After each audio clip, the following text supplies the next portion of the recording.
Nous analysons le rebondissement choquant dans l'affaire de la dermatologue californienne accusée d'avoir empoisonné son mari avec un déboucheur liquide. Un tribunal a rejeté l'affaire pour l'instant. Je présenterai l'historique et expliquerai le raisonnement juridique. Je vais donner mon avis parce que cette décision, à mon avis, soulève un problème beaucoup plus large pour les affaires à venir. Parlons-en. Bienvenue dans Sidebar, présenté par Law on Crime. Je suis Jesse Weber. Avant de commencer, je dois vous présenter Upside, notre sponsor. Je pense que vous allez adorer. Cette application vous permet de récupérer de l'argent, du cashback supplémentaire sur les achats quotidiens comme l'essence, les courses, la nourriture à emporter. Voici ce que vous devez faire. Vous téléchargez gratuitement Upside. Vous sélectionnez une offre dans l'un de leurs plus de 100 000 emplacements. Vous payez normalement avec votre carte. Vous vérifiez l'achat. Et voilà, de l'argent vous est reversé. Si j'ai besoin de carburant ou de commander à emporter, je vérifie d'abord les offres sur Upside. Après achat, l'argent apparaît dans l'appli et je peux le transférer sur mon compte bancaire. Et les utilisateurs réguliers d'Upside gagnent en moyenne 254 $ de cashback par an. Alors non, pour commencer à recevoir votre cashback, cliquez sur le lien dans la description ou scannez le code QR.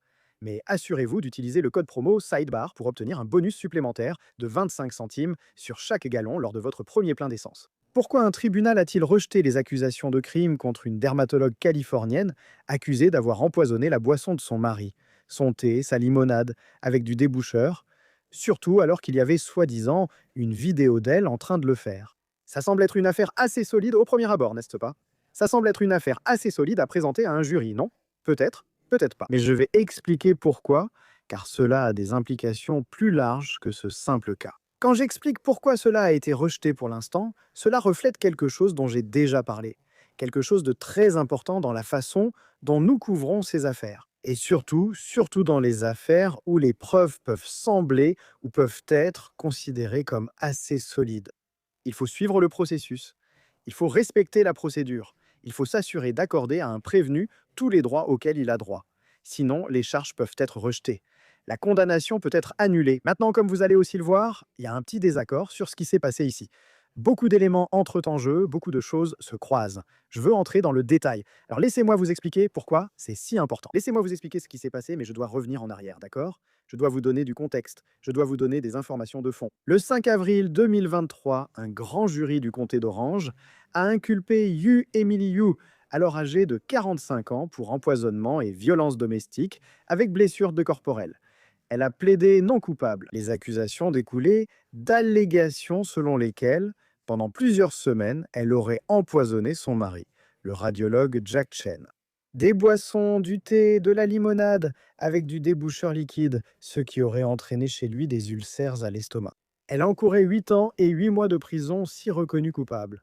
Un petit changement arrive à ce sujet. D'après le bureau du procureur du comté d'Orange, en avril 2022, le mari de Yu a commencé à remarquer un goût étrange dans son thé, qu'il buvait apparemment tous les jours. Et selon CNN, dans des documents judiciaires, Chen avait déclaré, je cite, « J'ai commencé à remarquer un goût chimique dans ma limonade. Finalement, j'ai développé des symptômes qui m'ont poussé à consulter un médecin, lequel a effectué un examen et m'a diagnostiqué 2 ulcères à l'estomac, une gastrite et une œsophagite. Alors, qu'a-t-il fait? Il aurait installé des caméras dans la cuisine pour découvrir ce qui se passait. Et selon les enquêteurs, les 11 juillet, 18 juillet et 25 juillet 2022. Donc, lors de 3 incidents distincts présumés, la vidéo montrerait son épouse versant une substance provenant d'une bouteille de déboucheur liquide dans le thé ou la boisson de Monsieur Chen sur le comptoir. Maintenant, selon CNN, Chen a affirmé qu'il avait remarqué dans une vidéo que sa limonade chaude était recouverte de film plastique et que la vidéo la montrerait soi-disant. Citation. Prenant le déboucheur sous l'évier, retirant le couvercle pour verser le déboucheur, puis remettant le film plastique et replaçant le déboucheur à sa place. Le mari aurait alors recueilli des échantillons de cette boisson, du thé et de la limonade, et les a remis au service de police d'Irvine. Et les échantillons auraient ensuite été envoyés au FBI pour des analyses officielles. Et selon le bureau du procureur, ces échantillons, d'après le FBI, se sont révélés être du déboucheur liquide. Alors, que se passe-t-il? Vous avez été arrêté en août 2022. Todd Spitzer, procureur du comté d'Orange, a déclaré nos foyers devraient être l'endroit où nous nous sentons le plus en sécurité. Pourtant, une professionnelle de santé autorisée à exercer a profité des habitudes quotidiennes de son mari pour le tourmenter en versant systématiquement dans son thé une substance semblable au drano, dans l'intention de lui causer douleur et souffrance. Merci à la police d'Irvine pour son assiduité dans cette enquête, ainsi qu'à la substitut du procureur Diana King pour son examen juridique consciencieux ayant permis de présenter l'affaire devant le grand jury pour une mise en accusation. C'est intéressant parce que je suis sûr que l'argument serait qu'elle connaissait son emploi du temps. Elle savait quand il parlait de rituel ce qu'il aimait boire, à quel moment il le buvait, n'est-ce pas? Cela ferait partie de l'argumentation de l'accusation. À l'époque, la police a déclaré que Chen, je cite, avait subi d'importantes blessures internes mais devrait se rétablir. Au fait, apparemment, vous, l'accusé ici, détenez toujours une licence médicale active en Californie. Et selon le Daily Journal, elle pratique la chirurgie micrographique sur des patients atteints de cancer de la peau. Sa défense affirme qu'elle est une dermatologue très estimée et renommée. Donc maintenant, la question serait, pourquoi aurait-elle fait cela, n'est-ce pas? Selon Court TV et ABC News, dans une demande d'ordonnance restrictive entre le couple, parce que Chen avait affirmé que vous et sa mère étiez abusifs, et le couple aurait apparemment 2 enfants ensemble. Chen cherchait à obtenir la garde exclusive. Dans cette demande, il aurait apparemment écrit, je cite, non seulement elle était très exigeante envers moi pour que je lui fasse des massages, mais une fois, lorsque je ne pouvais pas parce que j'étais malade, elle m'a marché sur la tête jusqu'à ce que je le fasse et a aussi commencé à me cacher de l'argent. Les procureurs américains se sont opposés à cela. Ils se sont opposés à ce récit. Ils affirment qu'elle est innocente, qu'elle n'a jamais essayé de faire du mal à son mari, que tout cela découle d'un divorce amer et difficile entre le couple. Que Chen aurait prétendument orchestré toutes ces affirmations, ces allégations, je cite, dans une tentative délibérée de prendre l'avantage dans les procédures du tribunal de la famille. La stratégie a réussi dans l'aspect le plus douloureux. Ces accusations ont séparé notre cliente de ses enfants pendant des années. Maintenant, où est la défense? Vous la voyez sur la vidéo, non? Où est-elle? C'est intéressant. Selon le New York Post et CNN, la défense de Yu a déclaré « Attendez une seconde ». Elle versait simplement ce liquide nettoyant pour tuer les fourmis dans la cuisine, que la famille mélangeait le Drano à de la limonade ou du thé pour attirer les fourmis et les tuer. Et que Chen, vous savez, les blessures qu'il aurait subies, il souffrait en fait de reflux acide, pas d'empoisonnement. CNN rapporte que la défense de Yu a affirmé que Chen n'est jamais allé aux urgences. Son avocat, Scott Simmons, soutient qu'il accuse à tort Yu de tentative d'empoisonnement. Au lieu d'appeler le 911, il contacte un avocat en divorce. Simmons a précisé qu'en 2023, les preuves médicales ne concordent pas avec sa déclaration sur l'ingestion de Drano. Comme vous le savez, le Drano est caustique et peut causer de graves blessures si ingérées. Les blessures qu'il attribue au Drano, nous pensons que les preuves montreront qu'elles sont compatibles avec ce qu'on appelle le RGO, ou reflux acide. Au fait, avant même d'aborder ce qui vient de se passer et pourquoi, c'est-à-dire le fait que l'affaire soit pour l'instant classée, car vous verrez comment elle pourrait revenir, vous allez aussi constater qu'il y a une divergence d'opinion sur la raison pour laquelle l'affaire a été classée. Mais il est très important de le noter. Ce n'est pas la première fois que nous assistons à un bouleversement dans cette affaire. Qu'est-ce que je veux dire? En janvier de cette année, le bureau du procureur a en fait déposé une requête pour classer l'affaire parce qu'il voulait ajouter une autre accusation, celle de tentative d'empoisonnement. Et il y avait un problème concernant un témoin important qui, apparemment, ne pouvait pas se présenter le premier jour du procès. Donc, ils ont classé l'affaire. Un deuxième grand jury a donc dû être constitué. On leur a présenté les preuves. Et c'est là le point clé. Ce qui s'est passé devant le deuxième grand jury vient tout juste de revenir à l'instant. C'est ce qui se serait passé avec ce deuxième grand jury qui explique pourquoi ces accusations ont maintenant été abandonnées. Avant d'entrer dans le détail, ma collègue Sierra Gillespie, animatrice de Scandale, a évoqué le rejet initial de l'affaire en janvier à cause d'un problème de témoin. Je veux juste vous faire écouter cela rapidement. Cela vous donne un bon contexte pendant que nous parlons de ce qui vient de se passer. À la dernière minute, les choses changent un peu parce qu'un témoin clé qui devait témoigner n'a pas un emploi du temps qui le permet. Peux-tu m'expliquer tout ça? Pourquoi les charges seraient abandonnées si elles vont juste être redéposées? Je veux dire, ce témoin serait-il vraiment si important? Eh bien, tout d'abord, il semble que le témoin soit important. C'est un témoin essentiel, à tel point que pour l'instant, ce qu'ils vont faire, c'est déposer une requête pour classer l'affaire.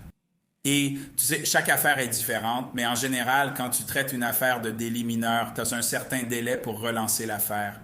Si tu traites une affaire de crime, tu peux relancer l'affaire tant que le délai de prescription n'est pas écoulé. Donc, en gros, ils vont utiliser la procédure technique de classer l'affaire puis de la redéposer. Du moins, c'est ce qu'ils disent qu'ils vont faire. Maintenant, pendant ce temps, je ne sais pas s'il y a des discussions en coulisses ici où cette femme dit « Écoutez, au final, ça va poser problème. Vous savez, je ne sais pas si vous allez gagner cette affaire ou si ce genre de discussion a eu lieu. » Je ne sais pas combien de temps cela va durer, mais je ne serais pas surpris qu'il y ait eu des discussions, car il semble vraiment l'avoir prise sur le fait. Techniquement, il n'est pas rare qu'un procureur classe une affaire temporairement pour diverses raisons, car vous devez être prêt le jour du procès. Il est clair qu'un incident imprévu et malheureux s'est produit, empêchant la participation d'un témoin clé. Et donc, il y a un classement temporaire, mais l'affaire peut toujours être relancée. Et oui, elle a été relancée. C'est ce qui s'est passé. Elle a été redéposée, elle a été présentée à un second grand jury. Un acte d'accusation supplémentaire en est sorti. Selon le Daily Journal, le second grand jury a rendu un acte d'accusation sur les chefs d'accusation suivants. Chef d'accusation numéro 1, violence domestique présumée ayant entraîné des blessures corporelles entre le 1er mars et le 25 juin 2022. 3 chefs d'accusation d'empoisonnement, 3 chefs d'accusation de tentative d'empoisonnement liés aux 11, 18 et 25 juillet 2022. Et apparemment, ce grand jury, le deuxième grand jury, a entendu le témoignage de 9 témoins, dont un chimiste de l'unité de chimie du FBI, Jason Brewer, et l'enquêtrice de la scène de crime du département de police d'Irvine, Shannon Goldsmith. Goldsmith, le détective John Sanders, ainsi que les médecins Patricia Tsai et Brian Reef. Alors maintenant, revenons en arrière. Maintenant, parlons de ce dont il s'agit ici. Pourquoi cette affaire a-t-elle été rejetée? Pourquoi cette affaire a-t-elle été rejetée par le tribunal cette deuxième fois? À quoi peut-on s'attendre ensuite? C'est là que les avis divergent, hein, d'accord? Maintenant, voici le problème. D'accord, nous avons essayé d'obtenir une copie de l'ordonnance du juge, de l'avis du juge, nous n'avons pas pu l'obtenir auprès du tribunal. Ce que vous verrez n'affecte pas notre analyse, car nous savons gérer cela. Il s'agit de 2 avis différents sur la raison de cet événement, de la défense et du ministère public. Donc, selon la défense, le juge Patrick Donahue aurait rejeté les charges en raison d'allégations selon lesquelles le bureau du procureur du comté d'Orange n'aurait pas correctement divulgué des preuves lors de cette deuxième présentation devant le grand jury. Selon Cour TV, l'accusation aurait dissimulé à ce grand jury l'avis d'un agent du FBI, un chimiste qui pensait que ces 3 échantillons de la substance en question étaient en fait, je cite, « buvables et non dangereux ». Cela était apparemment basé sur leur niveau de pH. Vous comprenez pourquoi c'est important, n'est-ce pas? L'équipe de défense de Yu affirme qu'il s'agit d'une preuve disculpatoire, tendant à innocenter, qui a été cachée au grand jury et aurait pu influencer leur décision. Cela a été présenté au grand jury, malgré l'affirmation de la défense que ses membres ont interrogé sur la défense de Yu. L'équipe de défense de Yu affirme aussi que le procureur a illégalement exclu 2 membres du grand jury devant les autres, ce qui était préjudiciable. Pour être clair, le bureau du procureur du comté d'Orange nie cela. Dans une déclaration à Cour TV, le bureau du procureur du comté d'Orange a nié que l'absence de présentation de preuves disculpatoires soit la raison du rejet. Et ils ont juré de continuer à se battre. Dans leur déclaration, ils disent, je cite, « Nous rouvrons ce dossier. Nous croyons en la solidité des preuves dans cette affaire et en la conduite professionnelle de nos procureurs. Nous continuerons à plaider cette affaire devant un tribunal alors que nous poursuivons la justice pour une personne qui est méthodiquement empoisonnée par son épouse, une professionnelle de santé diplômée dont l'intention était de lui infliger de la douleur. » Comme vous pouvez l'imaginer, vous et ces avocats de la défense êtes ravis. L'avocat Scott Simmons du cabinet Simmons Wagner LLP, représentant le Dr Yu, a déclaré « La décision du juge Donahue reflète le système judiciaire à son meilleur. Un tribunal examine attentivement le dossier et s'assure que le processus du grand jury fonctionne comme il le devrait. Pour le Dr Yu, cela n'a jamais été une question juridique abstraite. C'est une médecin dévouée et une mère qui a passé 4 ans séparée de ses enfants, luttant contre des accusations que son équipe juridique estime avoir été orchestrées pour obtenir un avantage dans une procédure de divorce et de garde. Le coût humain de cela ne peut être surestimé. Nous sommes fiers de l'avoir soutenu tout au long de cette épreuve et nous remercions le juge Donahue pour son analyse approfondie et fondée sur des principes. La Dr Yu a toujours clamé son innocence depuis le début. Maintenant, elle peut commencer à retrouver ce qui compte le plus, sa famille, ses patients et sa vie. Et Simmons a ajouté, selon le Daily Journal. Ils peuvent évidemment déposer à nouveau et nous serons heureux d'y répondre, c'est-à-dire que l'accusation déposera à nouveau une requête en rejet. Maintenant, mademoiselle Yu, la Dr Yu, a fait une déclaration par l'intermédiaire de son avocat. J'ai passé 4 ans à regarder la vie que j'ai durement construite s'effondrer. Je suis très reconnaissante que le tribunal ait examiné de près et reconnu que la manière dont ces accusations ont été portées était profondément viciée. La décision du tribunal me permet de commencer à aller de l'avant.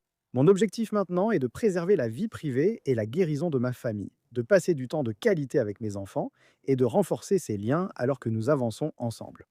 Stephen Eitelman de CNN, l'avocat spécialisé en divorce de M. Chen, a affirmé que son client continuerait à collaborer avec le procureur et à protéger ses enfants et lui-même devant le tribunal aux affaires familiales. Donc une voie différente ici, le domaine civil, différent du domaine pénal.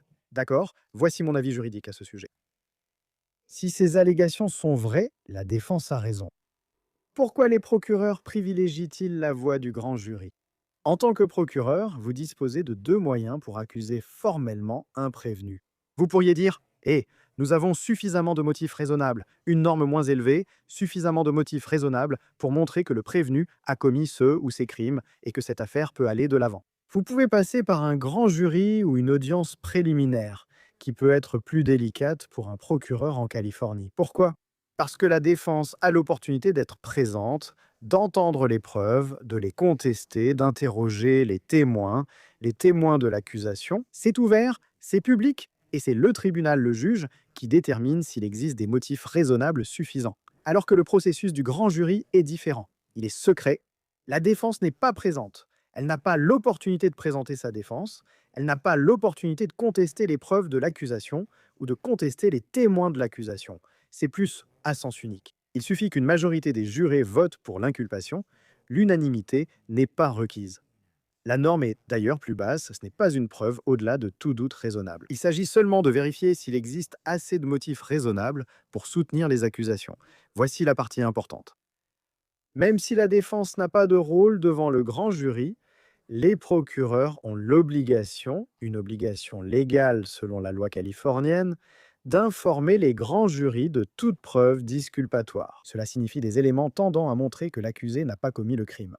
Selon les règles de la Californie, je vais vous les donner. Je vais les lire mot à mot. Il s'agit du Code pénal de Californie, section 939.60 et 11.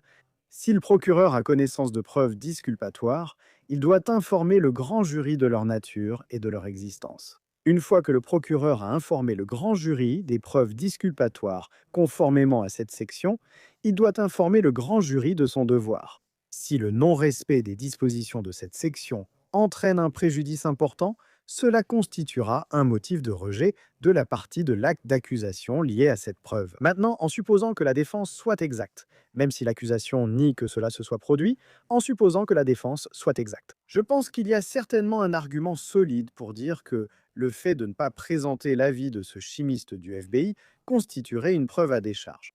L'idée que les échantillons, la preuve clé ici, ne soient potentiellement pas du poison, qu'il ne s'agisse pas d'un empoisonnement, pourrait être essentielle pour aider les jurés à déterminer si un crime a été commis. L'essentiel des accusations est de déterminer si le liquide était vraiment du poison, n'est-ce pas? Le jury doit-il en tenir compte? La défense peut dire qu'il est raisonnable de penser que les grands jurés auraient conclu à l'absence de cause probable s'ils avaient su cela. Mais il existe aussi un contre-argument, non? Une autre façon de voir, peut-être avez-vous mis le produit nettoyant, mais pas assez, en petite dose. Peut-être était-ce une erreur de sa part? Cela change-t-il l'intention? Cela pourrait toujours être une accusation de tentative, cela pourrait toujours être une accusation d'empoisonnement, cela pourrait aussi potentiellement être une accusation de coup et blessure, je ne suis pas sûr. Je n'ai pas vu le rapport, mais on peut se demander si cela serait examiné au procès. Même présenté, le grand jury pourrait penser qu'il y a assez d'éléments pour maintenir les accusations. Si l'accusation dépose à nouveau et présente toutes les preuves, y compris le chimiste, à un nouveau grand jury, qui sait? Peut-être que le grand jury n'inculpera pas, ou peut-être qu'il inculpera. Mais encore une fois, vous n'avez pas besoin d'un vote unanime, juste d'une majorité de jurés pour conclure à l'existence d'une cause probable, ce qui, encore une fois, est une norme plus basse que celle du doute raisonnable. Maintenant, deuxième partie, ça c'est une partie. L'idée qu'il y ait eu des jurés qui ont été écartés de manière inappropriée devant d'autres jurés, pour moi, c'est très spécifique au contexte, parce qu'il y a des moments pendant le processus de sélection du jury où vous verrez des jurés être excusés devant d'autres jurés. Souvent, c'est pour des raisons de planning ou de problèmes personnels.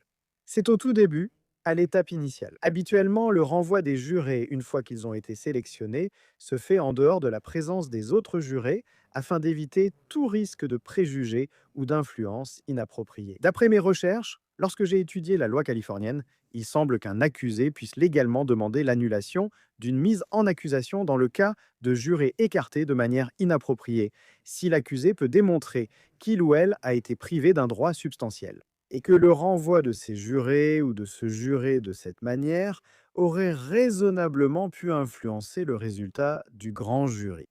Donc encore une fois, sans connaître tous les faits concernant ce renvoi présumé, on peut au moins comprendre comment cela aurait pu poser un problème. Et si la défense a raison, c'était un problème suffisamment grave pour que le juge rejette l'affaire.